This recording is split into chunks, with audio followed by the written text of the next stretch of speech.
We want to welcome to the program now music legend, rock and roll Hall of Famer, Dave Mason. It's an honor to have you on the program. Good morning. Good morning. Whereabouts in the world are you settled at this morning? I'm at home in Reno, Nevada. Oh, Reno. Okay. Have you lived over there for some time? About 8-9 years. Oh, not bad.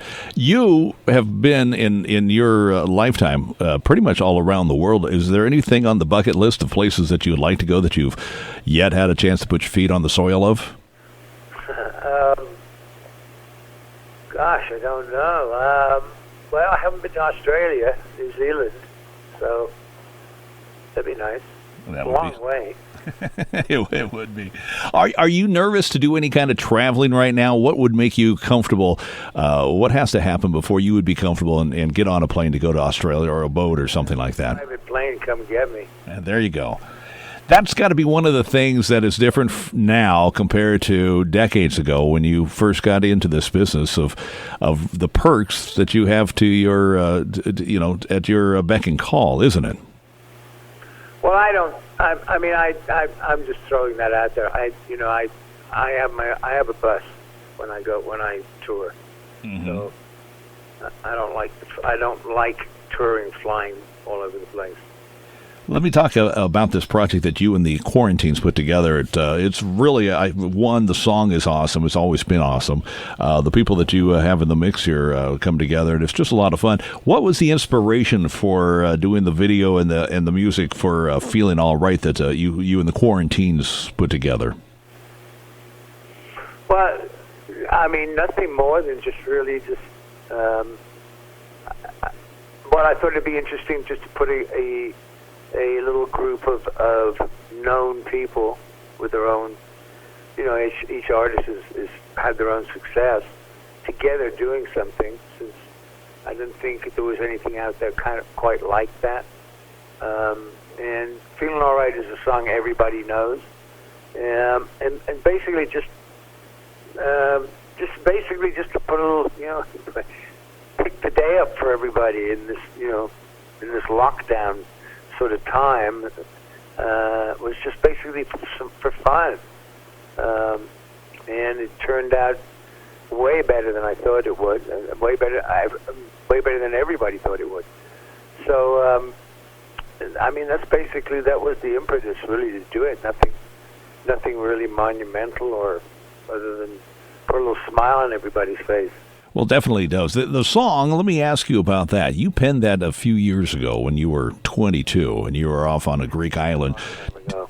Okay, a long time ago. Do you recall really what was do you recall what was in your head and going through your soul at that point when you put this down on paper on that Greek island? Well, it's just an unrequited love song is all it is. I mean, the original version and the way I wrote it is Feeling Alright with a question mark. It's a question. So the song is about, no, I'm not feeling too good myself. That's what the song is about.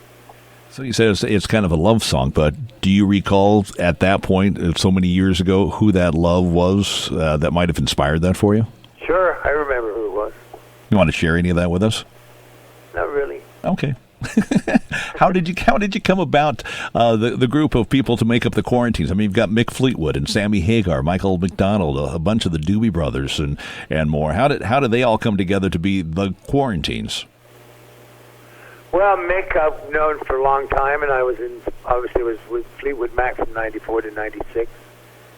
We did an album called Time that most people I don't think even know we did, frankly. And we've all come together to an event, an annual New Year's Eve event in Maui for the Maui Food Bank at different times. Plus the Doobie Brothers I've known on and off for years, played many shows. Michael, same thing. And Sammy is the most recent that I got to meet over this last Christmas. And he had asked me to do a charity event of his that unfortunately got canceled because of the COVID-19 thing, and so I just thought, well, it might be fun to put something together and see if all these people would be up for doing this. So and everybody was. So then it just became a question of piecing this together with everybody, of course, spread out from me in Reno to Mick and Pat Simmons in Maui, and everybody else in between. And so that's what, over May and June, that's what happened. We just slowly put this thing together. Well, let me ask you this, Dave. How technically did that come about? Because I know we've got the Zoom and the group meetings and stuff like that. Is that pretty much how this occurred, that you guys, to have the beat, to hear the sound, to be able to perform like that in separate parts of the world, still be able to put this together as smooth and professional sounding as it has been? Well, but essentially, I mean, it starts out with just a little basic track of just me. And then I sent it to, and I basically it was just me and acoustic guitar, and I kind of put a guide vocal in there and a little drum loop. And then I sent it to John McPhee, and started building the track from there, which is basically, once Michael had put his piano on it, it sort of set the mood for the track, and then the track was sent to, and everybody pretty much has a similar audio equipment at home. We all have studios, basically, and then Mick put the drums on it, and it was sent to John Cowan to put the bass on. Sammy put his vocal on it, and the Dubas did their vocals all separately, and everybody filmed themselves on an iPhone. And then all of the audio slowly put together. All the iPhone parts were sent to a fellow named Rob Arthur in Nashville, and he edited all the visual stuff together with the audio. And that's how it's put together. Wow, interesting and amazing. It is really, it's a fun thing. We've got it up on our Facebook page right now, but you can also find it at davemasonmusic.com. I'm running out of time here. Over the years, you've had a lot of people you've collaborated with, and somebody said, you've got to ask him about a story he has about Jimi Hendrix. Do you recall what this story might be?